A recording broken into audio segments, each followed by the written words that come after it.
बिस्मिल्लाहिर्रहमानिर्रहीम। ये कोहिस्तान का दिलखराश वाक़या है जहाँ 5 भाई 5 घंटे इंतज़ार करने के बावजूद ना बच सके। एक भाई जो है रस्सी की मदद से लोगों ने बचा लिया, लेकिन देखें कि किस बेरहमी से 4 भाई जो है पानी में बह जाते हैं और एक की लाश जो है मिल चुकी है, बाकी 3 जो है लापता हैं। तो उस माँ का क्या बनता होगा जिसके 4 बेटे जो है पानी में बह गए। ए अल्लाह, जो 3 लापता हैं उनको अपने हिफ्ज़ व ईमान में ज़िंदा व सलामत उनके घर वालों से मिला दे। उनके घर वालों को जो है सब्र अता कर। ऐ मेरे अल्लाह, हम गुनाहगार बंदे हैं, तो हमने गुनाह किए हैं तो हम पे ये अज़ाब आया है।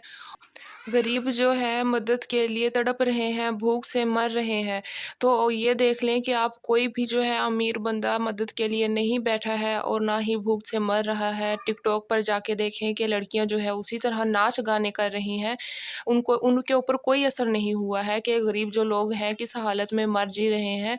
तो उनकी सपोर्ट के लिए वो कुछ भी नहीं कर रहे, यहाँ तक कि उनको राशन पानी दें, उनके लिए टेंट फराहम करें, उनको पानी से निकाला जाए, ऐसा कुछ नहीं हो रहा। और जहाँ तक ये अल्लाह का अज़ाब आया है तो ये लड़कियों के नाच गाने की वजह से ही आया है, क्योंकि उन्होंने बेहयाई जो है आम कर दी है और अल्लाह ताला ने हमको ये अज़ाब दिया है। तो हमको अल्लाह ताला इस अज़ाब से निकाले, दुआ कीजिए।